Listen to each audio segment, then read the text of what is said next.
A popularisé le concept de média mensonge. Vous pouvez m'expliquer ce que c'est? Un média mensonge, c'est une manière de manipuler l'opinion.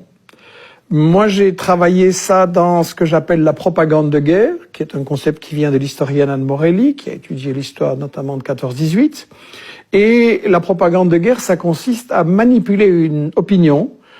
Si on est les États-Unis ou la France et qu'on décide de faire une guerre contre un pays, on va évidemment pas dire on veut voler son pétrole, son gaz, ses richesses, on veut contrôler la zone stratégique, ça on peut pas dire.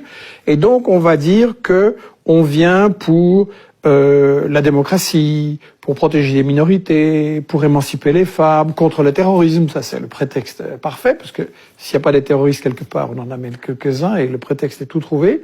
Et donc la propagande de guerre, pour moi, ça se caractérise par le fait de toujours cacher les intérêts économiques, de toujours cacher l'histoire, c'est-à-dire le rôle que les puissances coloniales ont joué dans certaines régions pour diviser, pour régner, pour dresser les peuples les uns contre les autres et garder le contrôle.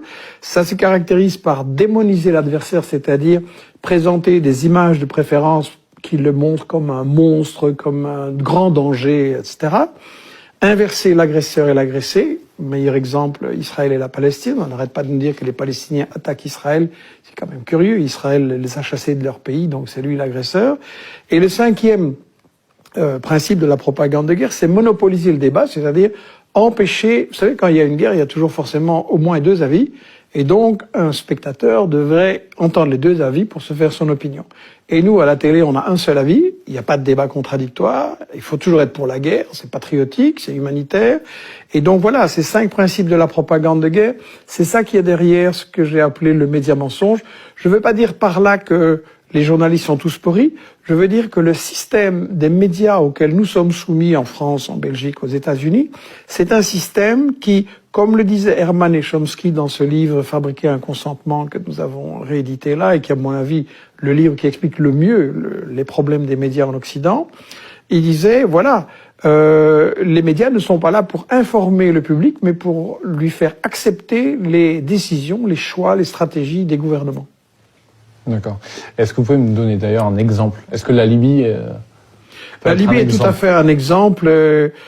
J'en ai dans mes livres donné des exemples tout plein. Et il y a une chose qu'il faut remarquer, c'est que aucun des journalistes de ces journaux télévisés, de ces grandes émissions d'information, aucun de ces médias n'a accepté un débat contradictoire sur les exemples que je donnais de médias mensonges. Dans le cas de la Libye, on nous a dit que Kadhafi faisait bombarder, mitrailler la population qui manifestait, qu'il y avait 6 000, 10 000 morts, tous les jours les chiffres gonflaient. Et en réalité, c'était une invention complète. Et l'ancien ambassadeur de France, des représentants d'Amnesty, pas du tout favorables à Kadhafi, ont dit que non, ça ne s'était absolument pas passé, c'était un total fake news. Et donc maintenant, tous les professionnels le savent que ça ne s'est pas passé et personne ne le dit au public. Personne ne dit « on vous a manipulé, on vous a embarqué pour approuver la guerre de Sarko » alors que il y avait un problème, il y avait des affrontements limités, des morts des deux côtés et tout ça pouvait et devait se résoudre par la négociation. Et ça a été refusé parce que le but n'était pas d'aider les populations. Le but de Sarko, Juppé, Hillary Clinton, etc.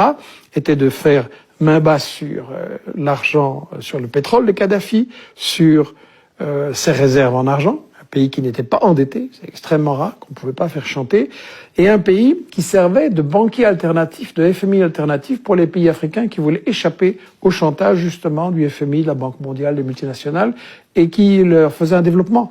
Donc on a vraiment tué un peu un sponsor de l'Afrique en l'assassinant, ce qui était le plan depuis le début. Donc la campagne de Libye, c'est vraiment un festival de fake news. Et la grande question, c'est pourquoi les journalistes qui ont fait ça refusent qu'on en débatte et qu'on en discute maintenant? Pourquoi il faut tourner la page et oublier ce qui s'est passé? Alors que les résultats sont catastrophiques. On nous avait dit on va apporter la démocratie. C'est quand même rigolo. En Libye, maintenant, vous avez 2 ou 3 ou 4 gouvernements.